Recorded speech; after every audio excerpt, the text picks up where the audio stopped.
Title का नाम है कॉमन रूट, राइट है।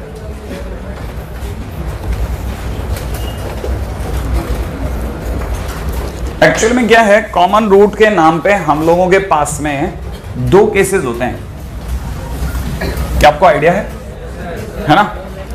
इसके अंदर हमारे पास में दो क्वाड्रेटिक इक्वेशन है, टू क्वाड्रेटिक इक्वेशंस गिवन। पहली क्वाड्रेटिक इक्वेशन का नाम है a1x² plus b1x plus c1 equal to 0 and दूसरी क्वाड्रेटिक इक्वेशन का नाम है a2x² plus b2x plus c2 equal to 0। Sure, ठीक है ना? हमारे पास में इसमें दो केसेस होंगे। Case number 1, when both roots are common, जब हमारे पास में दोनों रूट कॉमन हो। अगर बाय द वे दो क्वाड्रेटिक इक्वेशन के, आपको पता ही होगा क्वाड्रेटिक इक्वेशन के दो ही रूट होते हैं, तो ऊपर वाले के दो रूट और नीचे वाले के दोनों रूट सेम है। कॉमन होने का मतलब सेम है, जो ऊपर वाले के रूट है वही नीचे वाले के रूट है। इसका मतलब ये कि दोनों के कोफिशिएंट्स प्रोपोर्शनल है, दोनों के कोफिशिएंट प्रोपोर्शनल है। क्या आप ये वर्ड समझ गए? प्रोपोर्शनल होने का मतलब ये है कि मेरे को कर लेना चाहिए a1 upon a2 is equal to b1 upon b2 is equal to c1 upon c2, right है। पहले तो ये कॉपी कर लें, है ना, फिर आगे चलते हैं। अब तो फटाफट कॉपी भी करते चलना। अभी बिल्कुल सही जगह एक क्वाड्रेटिक इक्वेशन की कॉम्प्लेक्सिटीज को समझने की, ठीक है ना। Second case, case 2। केस 2 क्या है? When one root of both equations is common. जब हमारे को ये पता चला कि दोनों इक्वेशनों का एक ही रूट कॉमन है ना। कई स्टूडेंट, अपने में से कई स्टूडेंट ऐसे हैं जो पिछले कुछ सालों में ये सब समझ चुके हैं, ठीक है, जिनका automatically by chance, by the God of grace, ठीक है ना, by the grace of God, sorry, ठीक है, हाँ, God of grace, God he good, हाँ, नहीं, मेरे को एक पुरानी बात याद आई, ठीक है। अगर by the grace of God, है ना, उन लोगों ने ये सब सुना हुआ है, लेकिन मेरी कई बार टक्कर ऐसे लोगों से भी होती है ना, जिन लोगों के लिए ये सब सुना हुआ ही नहीं है। तब मेरे को रियलाइज होता है कि हम लोग कितनी जल्दी जल्दी ऊपर की बातें कर जाते हैं, और वो बच्चा जो है, वो जो आया है इस लेवल पे उठने के लिए, वो उठ ही नहीं पाएगा कभी। तो इसलिए थोड़ा सा अपन एक बार के लिए थोड़ा सा लेवल डाउन करके बात कर लेते हैं। देखिए साहब, इसके दो रूट हैं, एक का नाम अल्फा रख लेते हैं, एक का नाम बीटा रख लेते हैं, ऐसा कर लें। अगर दोनों इक्वेशन का एक रूट कॉमन है तो वो अल्फा ये मान लेते हैं जो दोनों में काम कर रहे हैं। इसके दो रूट हैं, उनका नाम है, एक का नाम अल्फा और एक का नाम गामा। श्योर, क्या आप ये बात समझ गए? इसका मतलब अल्फा जो है वो दोनों में कॉमन रूट है। कॉमन रूट का मतलब अल्फा उसे भी सेटिस्फाई कर रहा है और नीचे वाले को भी सेटिस्फाई कर रहा है। अगर अल्फा दोनों को सेटिस्फाई कर रहा है तो इसका मतलब मैं तुरंत लिख सकता हूं a1 alpha square plus b1 alpha plus c1 equal to 0 लिख दूं, और दूसरी वाले को भी सेटिस्फाई कर रहा है तो a2 alpha square plus b2 alpha plus c2 equal to 0, ठीक है। As alpha is common root, क्या ये लिख दूं? ठीक है ना भाई, क्योंकि अल्फा दोनों में कॉमन रूट है। अगर अल्फा दोनों में कॉमन रूट है तो हमारे पास में इस इक्वेशन को सॉल्व करने के दो तरीके हैं। पहला तरीका है कि मैं इक्वेशन फर्स्ट, और इससे सेकंड नाम दे रहा हूं भाई, है ना।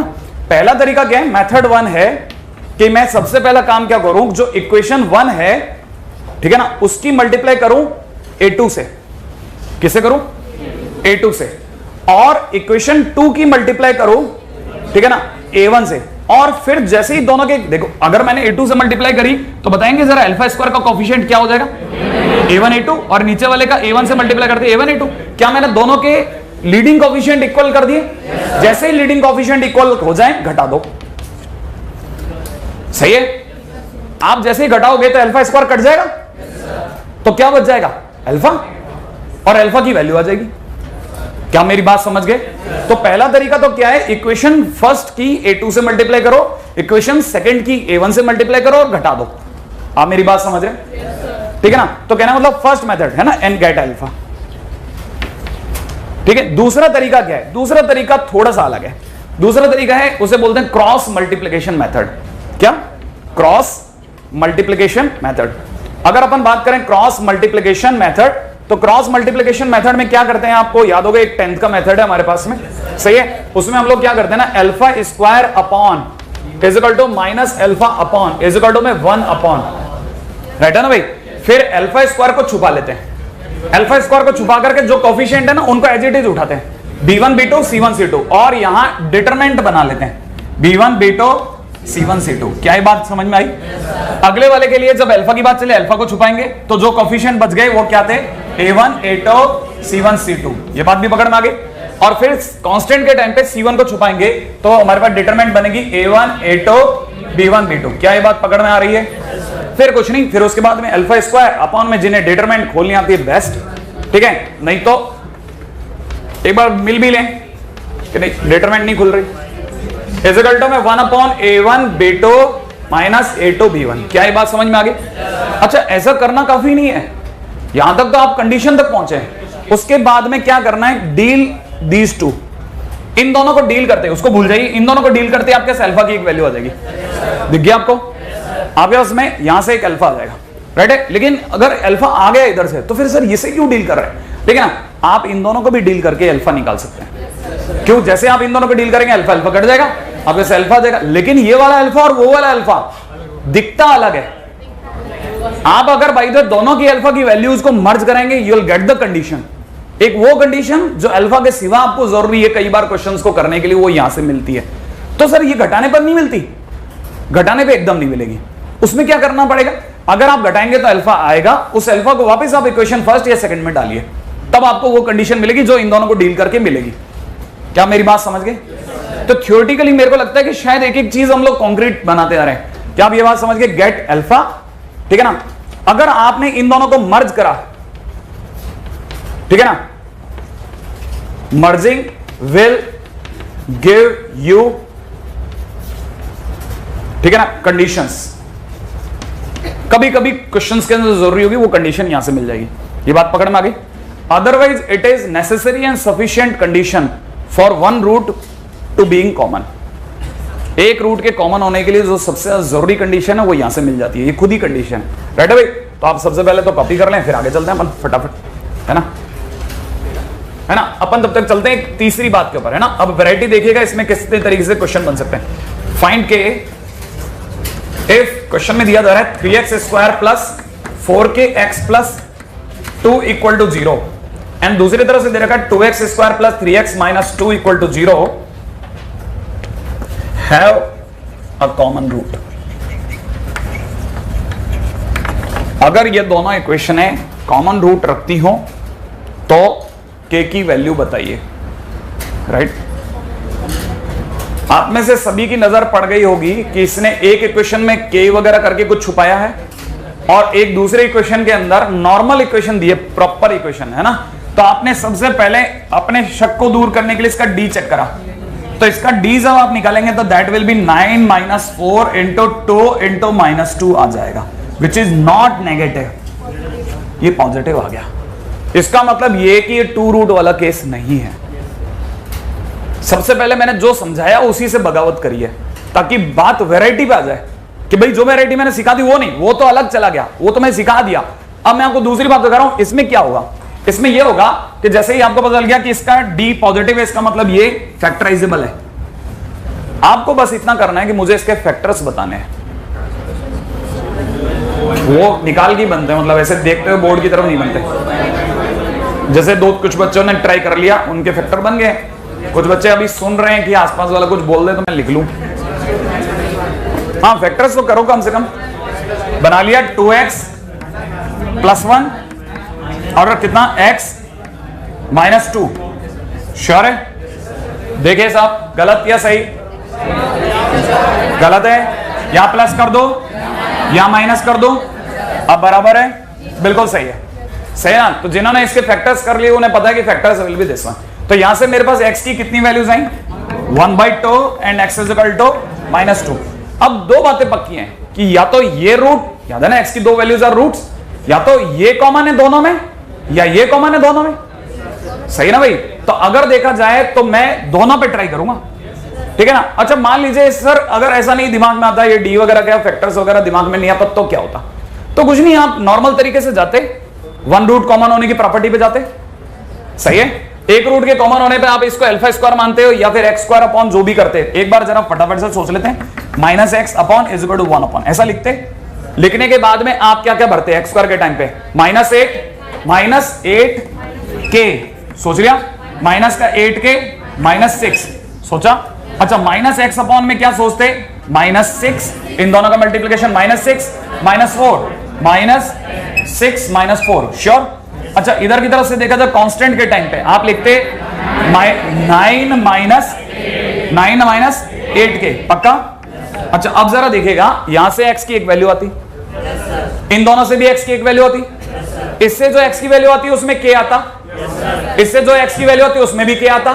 अब आप दोनों को इक्वेट करते तो k से k मिलता, और k से k मिलते ही आपको पता लगा क्वाड्रेटिक बन जाती। क्वाड्रेटिक से k की कितनी वैल्यू आती? 2। इसका मतलब k की 2 वैल्यू आने वाली है। क्या मेरी बात समझ गए?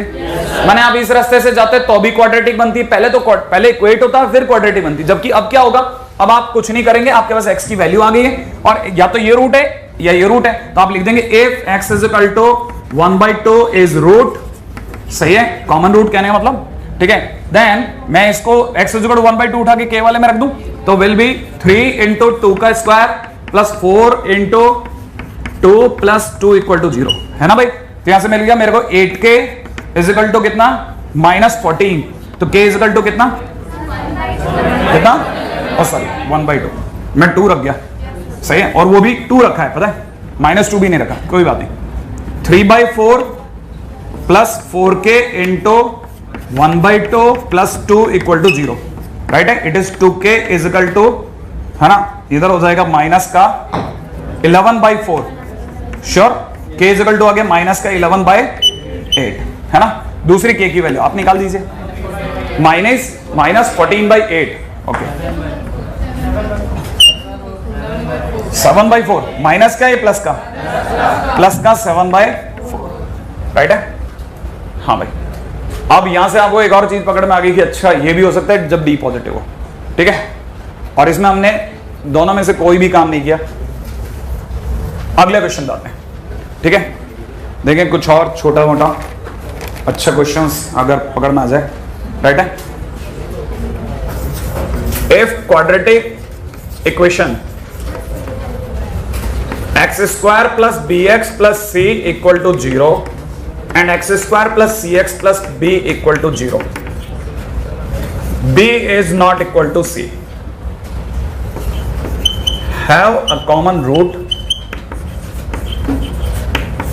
find equation of their uncommon root।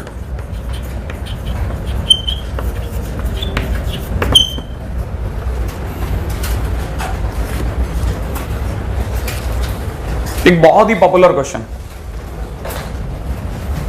किसी ने क्वेश्चन में यह पूछा है कि अगर इनके बीच में एक कॉमन रूट है तो 2 रूट अनकॉमन भी तो हैं, उनसे क्या कोई क्वाड्रेटिक बन सकती है? अगर बन सकती है तो बताओ क्या होगी। इसका मतलब समझे आप?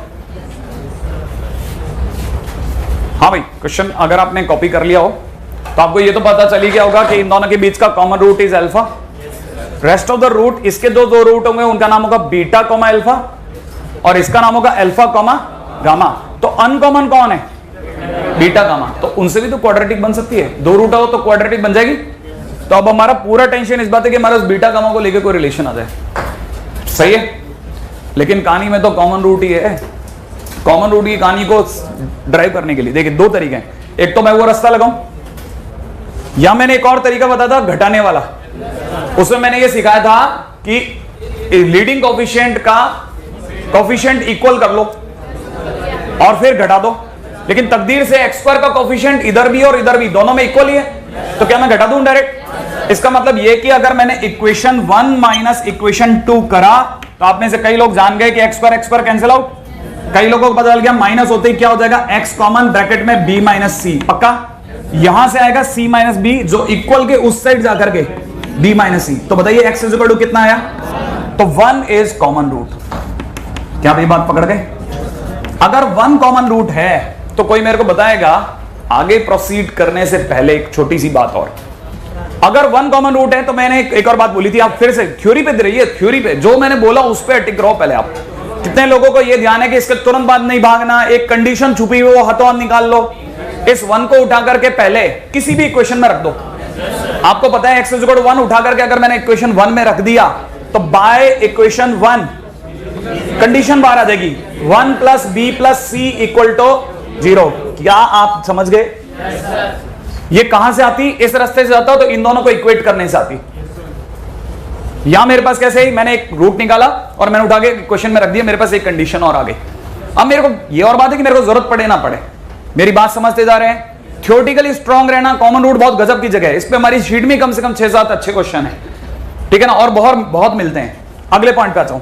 चलो ये तो कंडीशन होगी, लेकिन मेरे को तो सर अनकॉमन रूट पे दिमाग लगाना, उसके लिए क्या करूं?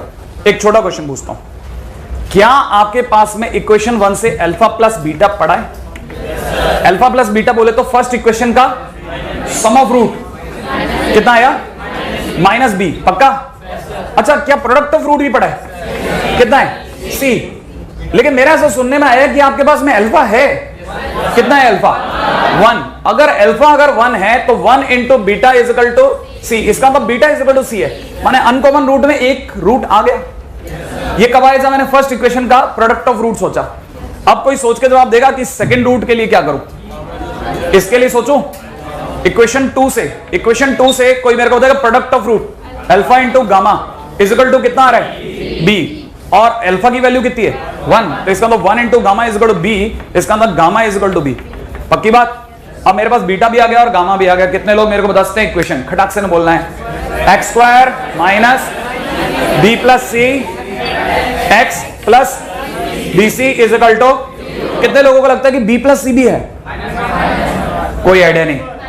B plus c is equal to -1, तो मैं लिख सकता हूं x square minus -1 x plus b c equal to 0। तो equation will be x square plus x plus b c equal to 0। क्या ये बात समझ में आ गई? तो अनकॉमन रूट से भी इक्वेशन आ गई। अगले पे चलेंगे, राइट है? हाँ भाई, उम्मीद है कि ये देखा हुआ होगा कईयों का, ठीक है? अब अपन कुछ अनदेखे क्वेश्चंस की तरफ भी चलें।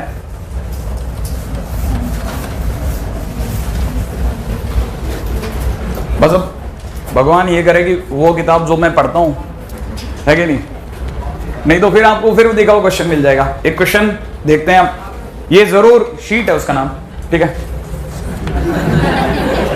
अगले बार है, चलिए अगला क्वेश्चन आपको करना है पहले, ठीक है ना भाई?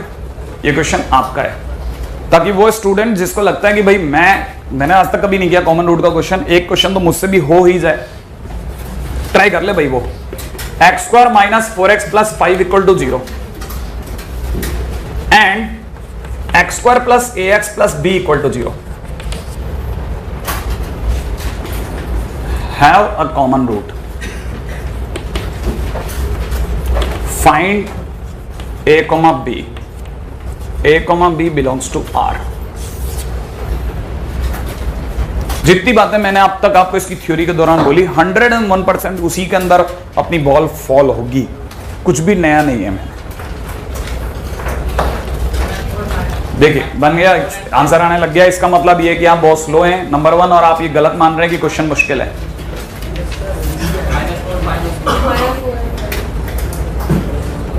सबसे पहले नजर डालिए कि दो इक्वेशनों में से एक इक्वेशन में ए बी छुपाया गया है और एक इक्वेशन नॉर्मल इक्वेशन है जिसका आपको डी चेक करना ही चाहिए। आपने इसका डी चेक करना चाहिए, सुनना नहीं चाहिए, डी चेक कर लेना चाहिए, क्योंकि वो मजा ही अलग है जब आप डी खुद बनाओ। डी बना लिया, डी चेक कीजिए, बन गया डी। नहीं, आंसर कितना आया डी का? D is equal to -4। ये इक्वेशन नॉर्मल इक्वेशन है, दिख रहा है आपको? जब आप इसका डी निकालेंगे दैट विल बी 16 माइनस 20, इसका मतलब -4 आ गया। पक्का? डी नेगेटिव आते ही ये कॉन्जुगेट रूट वाली इक्वेशन हो गई, ठीक है? तो now equation 1 has conjugate roots. पक्की बात? हालांकि लिखना चाहिए पेयर ऑफ रूट्स, ठीक है? Conjugate pair of roots. और अगर कॉन्जुगेट पेयर ऑफ रूट्स हैं so equation 1 and equation 2 must have two roots common. क्या ये बात सही है? इसका मतलब ये कि ये दो रूट कॉमन का केस है, ये गलत बोल रहा है, एक रूट कॉमन है, क्योंकि जब कॉन्जुगेट रूट होते हैं तो दोनों रूट होते हैं, और दो रूट के केस में क्या करते थे? बिल्कुल a1 बाय a2। तो इसका a1 इज इक्वल टू 1, तो इधर से चलें 1 बाय 1 इज इक्वल टू में इसका a1 minus 4 by a is equal to 5 by b। अब आप समझ गए, a is equal to minus 4, b is equal to 5। आ गया? कितने लोगों ने बना लिया था वैसे? कम ही है। एक और क्वेश्चन करते हैं, आइएगा, लिखिएगा फटाफट से। If equation 4x square sine square theta minus 4 sine theta into x plus 1 equal to 0 and a square b square minus c square x square plus b square c square minus a square into x plus c square into a square minus b square equal to 0,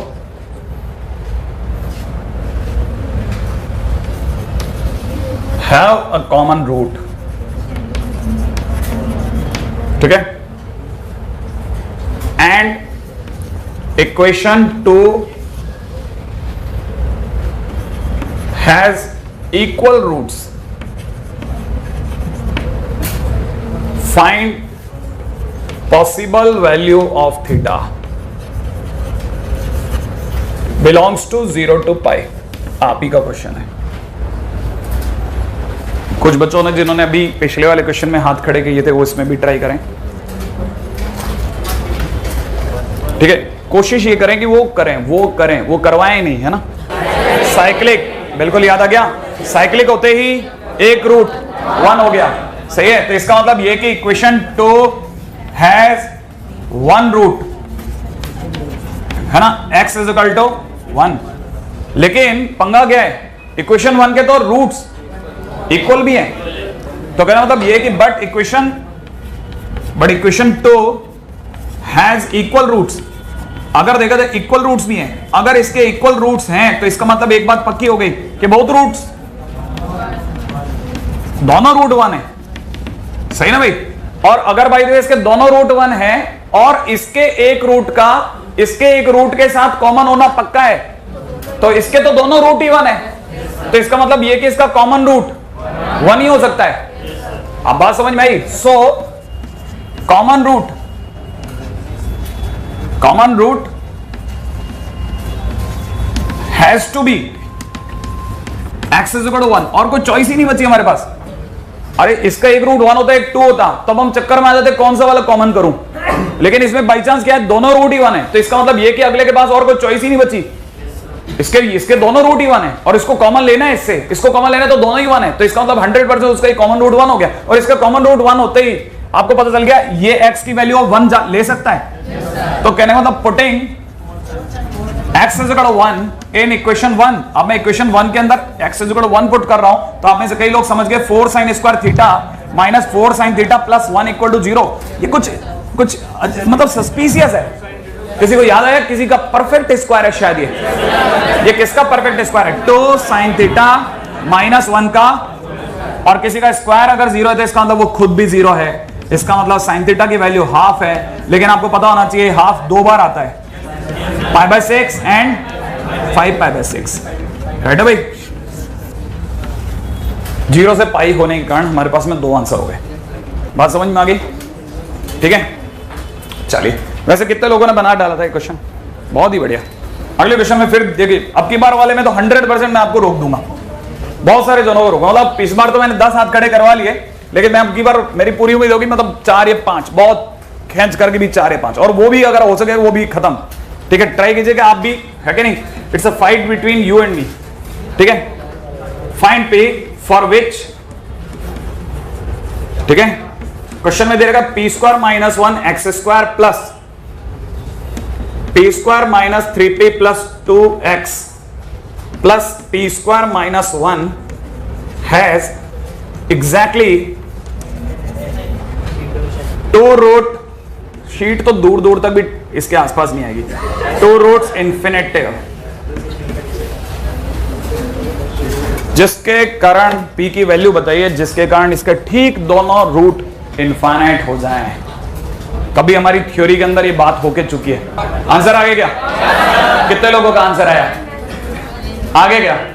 चलो अब देखते हैं। ठीक है भाई, अरे इतनी तो उम्मीद ही नहीं थी ना। देखो अभी देख लेते हैं ना। अभी कितने लोगों को ये याद है कि दोनों रूट इन्फिनिटिव तब होंगे जब वो कावड़ियों वाली डंडी बन जाएगी स्ट्रेट होकर के लास्ट में ऐसे। नहीं याद आया? तो इसका मतलब ये कि ये केस क्या है कि दोनों रूट इनफाइनाइट होने के लिए ए को 0 होने का, बी को 0 होने का और सी को 0 नहीं होने का, नहीं तो डंडी कैसे बनेगी? y = c। और मेरे को लगता है शायद अब आप पलटी खाने वाले हैं। ठीक है, p² - 1 = 0, a के 0 होते ही p की वैल्यू आ गई 1, -1। इधर से आया p² - 3p + 2 = 0। इसका मतलब p = 1, 2। राइट है। और इधर से मेरे को मना करना पड़ रहा है p² - 1 नॉट इक्वल टू 0। इसका मतलब p is not equal to 1, -1। इन दोनों में कॉमन थिंग इज 1, लेकिन इस 1 को ये एक्सेप्ट नहीं कर रहा। इसका मतलब 5। कहने का मतलब ये कि for no value of p, for no value of p, मैं कहता जितने आएंगे उतने भी हटवा दूंगा। ठीक है, for no value of p it has both roots infinitive। सही है, हालांकि थोड़ा कॉमन रूट से हटा मैं।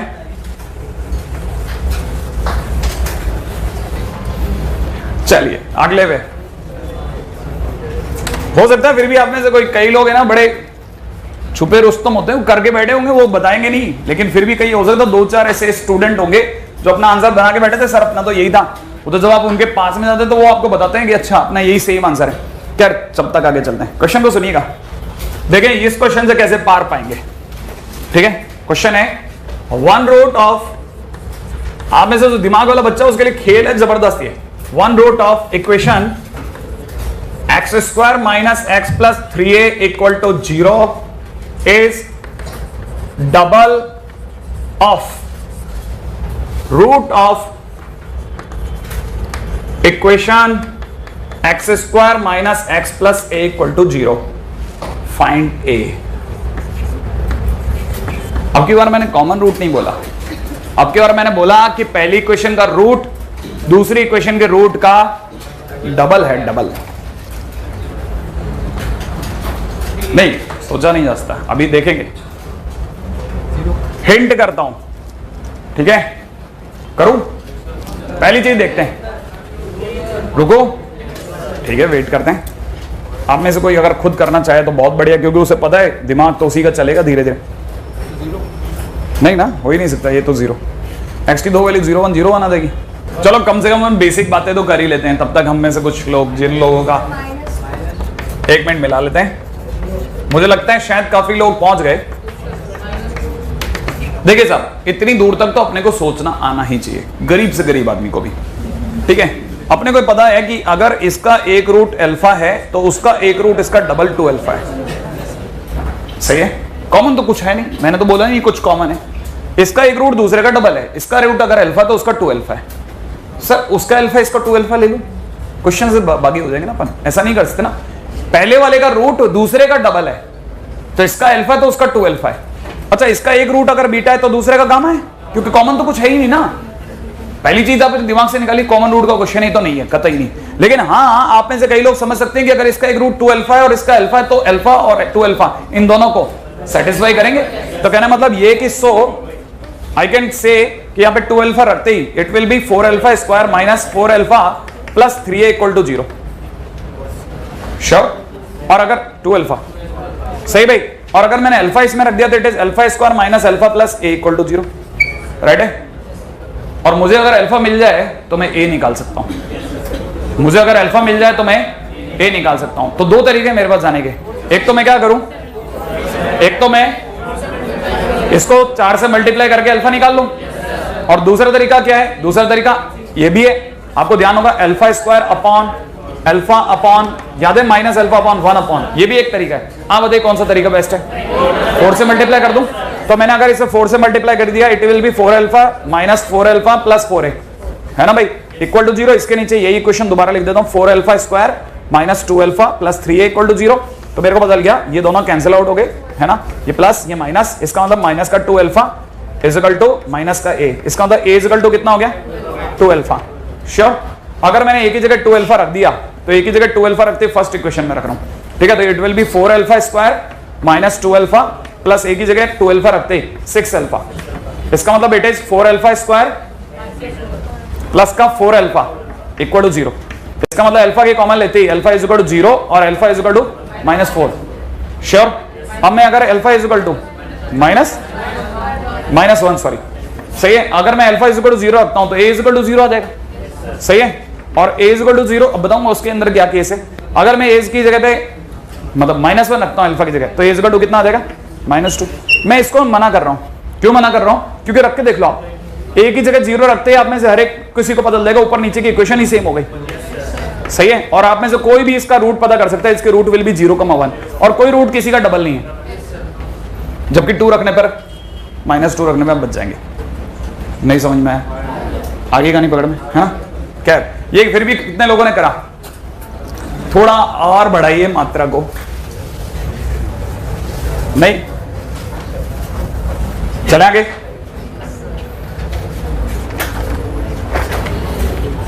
चलिए अगले क्वेश्चन पे बात करते हैं, ठीक है। कुछ ऐसी बातें जो बिल्कुल ही हटके हो जाए। क्वेश्चन में दे रखा लिखेगा, if equations x³ plus 2x square plus px plus q equal to 0 and x³ plus x square plus px plus r equal to 0 have two common root, find equation of uncommon root।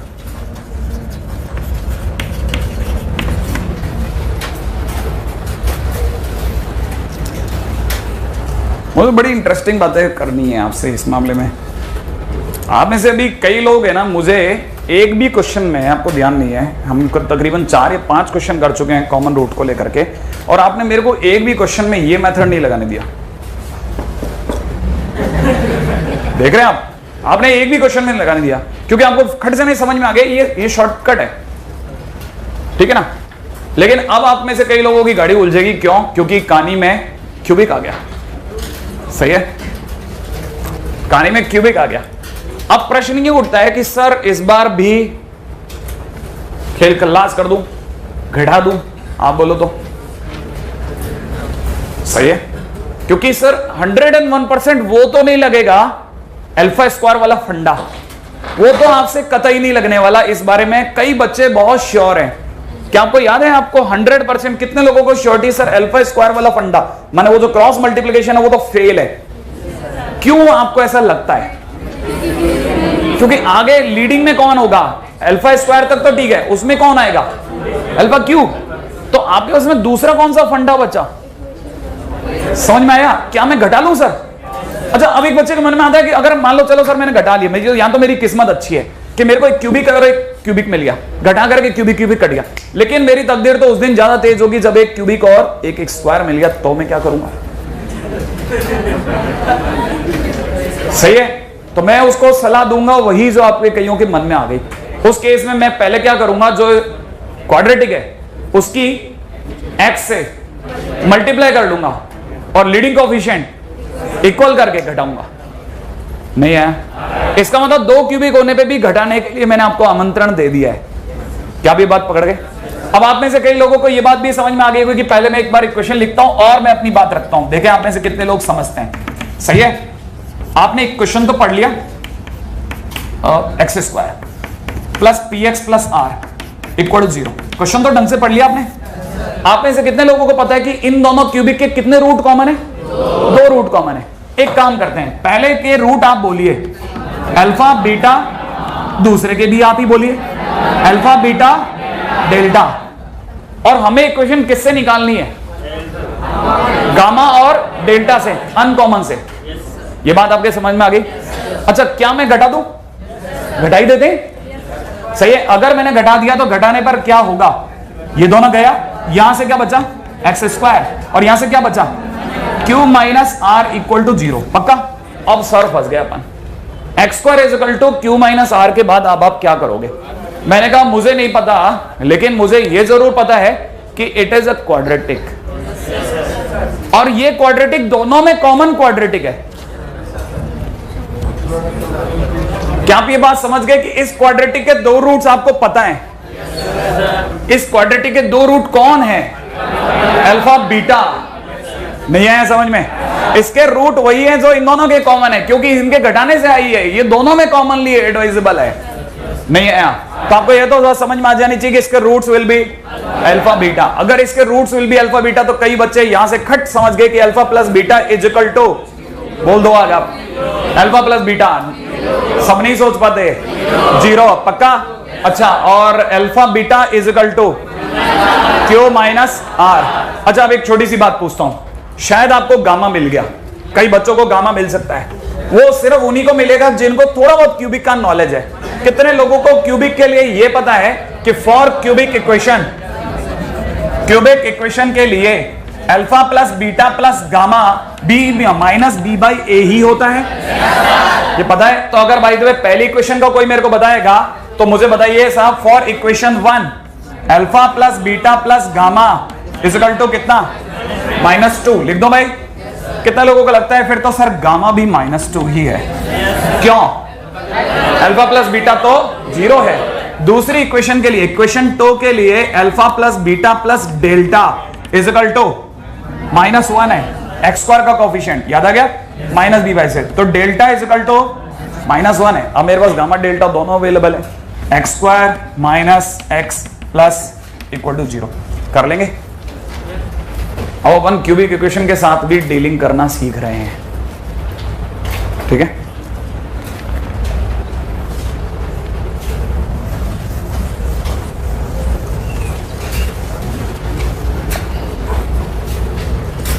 Question है, find condition such that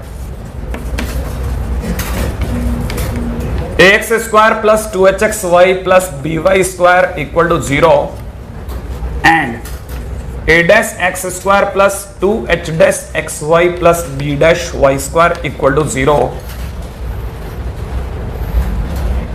may have, अरे equal to 0 नहीं है, ठीक है, this and this may have common factors.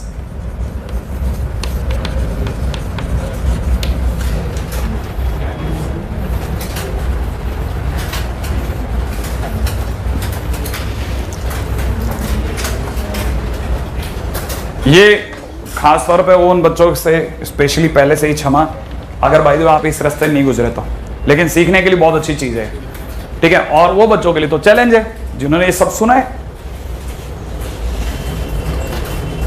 कितने लोगों को strike करता है कि ये x square plus 2hxy plus by square equal to 0 को पुकारते क्या है? ये कोई इक्वेशन है, कौन सी? हाँ, लोगों ने मुझे मेरे सवाल से आगे का जवाब दे दिया। लोग कह रहे हैं ये पेयर ऑफ स्ट्रेट लाइन है, इसे पुकारते क्या है? What we call it? Homogeneous equation. याद आ गया आपको? तो it is an homogeneous equation and it represents pair of straight line. क्या आपको ये ध्यान है? नहीं ध्यान? जिन्हें नहीं ध्यान उनके लिए ज्यादा बढ़िया है, ठीक है ना? अच्छा, ये अपने आप में ऐसी दो लाइंस का इक्वेशन का कॉम्बिनेशन होता है जो दोनों किससे पास आउट होती हैं? ओरिजिन से। ये हमेशा, क्योंकि इसके अंदर आप ध्यान से देखिएगा, कोई एक्स का टर्म नहीं है, कोई वाई का टर्म नहीं है, कोई कांस्टेंट नहीं है। और दुनिया में ऐसा कहा जाता है कि जब भी एक्स और वाई में इक्वेशन हो और उसमें कांस्टेंट नहीं हो तो 100% ओरिजिन से गुजरेगी। आप रख के देखो, 0 0 सेटिस्फाई करता है, x equal to 0 y equal to 0 रखो आप। अगर आपने रखा तो देखो 0 आ जाएगा। एक्स और वाई एक साथ 0 रख दो। क्या आपको ये बात समझ में आ गई? इसका मतलब ये कि अपने आप में दो स्ट्रेट लाइन को रिप्रेजेंट कर रही है, दो स्ट्रेट लाइन को शो कर रही है जो किससे गुजर रही है? ओरिजिन से। मैं थोड़ा भारी बात तो नहीं कर रहा हूं। और ओरिजिन से गुजरने वाली लाइन की इक्वेशन होती है y इक्वल टू mx। इसका मतलब ये कि आपको इनके बीच का एक कॉमन फैक्टर पता है। मैं लिखता हूं, आप बताना कि आपको, आप तब तक सोचो कि वो कौन, मतलब आप बोल चुके हो लेकिन आप बता नहीं पाओगे। इस दोनों के बीच में कौन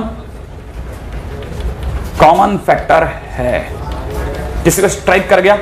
इन दोनों का कॉमन फैक्टर नहीं, इन दोनों का common factor is y minus m x, क्योंकि हमने y equal to m x बोला, याद आ गया आपको? y minus m x is a common factor. इसका मतलब मैं y की जगह पर एम एक्स लिख सकता हूं। अगर मैंने y की जगह पे एम एक्स लिख दिया तो आपको पता होगा मैं इस इक्वेशन को ऐसे पढ़ूंगा, ax स्क्वायर प्लस में 2h X square M plus में B M square x square. मुझे लगता है मैं शायद थोड़ा आपसे लोड खेल गया, मतलब ज्यादा ले गया आपसे। क्या आपकी बात पकड़ में आ गई? Equal to zero. ये इक्वल टू जीरो क्यों हुआ? क्यों? It is a factor. इसका मतलब y की वैल्यू रखने पे जीरो आएगा? नहीं है। अच्छा, दूसरे वाले में अगर रख दिया तो it is a dash x square plus में 2h dash x square M, है ना? थोड़ा फास्ट निकाल देते हैं ताकि वो स्टूडेंट है ना परेशान ना हो, इधर ज्यादा लेवल आ गया। ठीक है, ऐसा भी नहीं आया वैसे देखा जाए तो। ठीक है, कितने लोगों को लगता है दोनों में से कुछ कॉमन आ गया? फर्स्ट इक्वेशन से पूरा कॉमन आ गया, सेकंड से भी आ गया। एक्स स्क्वायर, एक्स स्क्वायर के कॉमन आती है, क्या क्या बच गया? खटाखट बोल दो आप तो। क्या? a plus 2h m plus, अगर मैं आपको बोलूं तो मेरे को पढ़ने में आ रहा है b M square plus 2mh plus a, और दूसरे वाले में पढ़ने में आ रहा है b dash m square plus में 2mh डैश प्लस में a dash equal to zero, equal to zero. सही है? कितने लोगों को दो क्वाड्रेटिक इक्वेशन दिख रही है अंदर ही अंदर, और दोनों के रूट भी दिख गया? एक रूट कॉमन दिख रहा है उसमें, कोई बताएगा रूट कौन है? m, जो दोनों को सेटिस्फाई कर रहा है। क्या कोई बात समझ में आ गई? तो इसका मतलब ये कि now the common root is, common root क्या है? m है। अब अचानक से वापस कॉमन रूट में आ गया अपन, और कॉमन रूट क्या आते हैं? कितने लोगों को ये भी बात समझ में आ गई कि अब मैं बोल सकता हूं m square upon is equal to में minus M upon is equal to 1 upon. कर सकता हूं कि नहीं कर सकता हूं? आगे आगे तो आप कर ही सकते हैं, कर लेंगे। ठीक है ना? सॉल्व एंड गेट, फटाफट आ जाओ बस आप। ठीक है ना? तो एक बार ट्राई कर लेते हैं एक और जगह जाने की, है ना? अगले बात है, अगले लिखिएगा क्वाड्रेटिक इक्वेशन।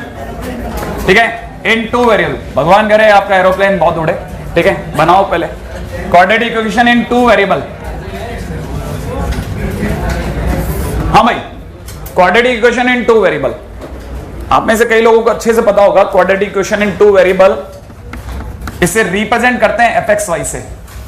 सही है? और इसका फॉर्मेट होता है ax square plus 2hxy plus by square, लेकिन बात यहां खत्म नहीं होती, plus 2gx plus 2fy plus c। याद आ गया आपको? अगर बाय द वे इसमें a इज इक्वल टू 1 और b इज इक्वल टू 1 और h की वैल्यू 0 होती तो it becomes a circle. Right है? अभी right now it represent two lines. ये किसको रिप्रेजेंट कर रहा है? दो लाइंस को रिप्रेजेंट कर रहा है अगर h square is not equal to ab। नहीं याद आया आपको? तो कहने का मतलब ये कि ये कॉनिक को भी रिप्रेजेंट कर रहा है और ये स्ट्रेट लाइन को भी रिप्रेजेंट कर रहा है। पहली चीज तो आप यहां से ये बात को पकड़ लें, है ना? पहली यहां तक की बात समझ में आ गई। ठीक है, अब हमारे को इसके अंदर क्या है ना, हमारे लेवल पे जो क्वेश्चन आते हैं वो आते हैं, है ना? पहले यहां तक लिख लीजिए, फिर इसके बाद बताता हूं। एक और टाइटल, बस छोटा सा टाइटल है, लिखिएगा फटाफट से। ठीक है, लिख लिया? बस एक छोटी सी इक्वेशन ही लिखनी है। अगले टाइटल में लिखिएगा resolving fxy into two linear factor। Right है भाई? Resolving fxy into two linear factors। आगे यहां पे इसके अंदर लिख देना fxy, दोबारा लिख करके पूरा fxy इज इक्वल टू, ये सब लिखना है, can be resolve in two linear factors if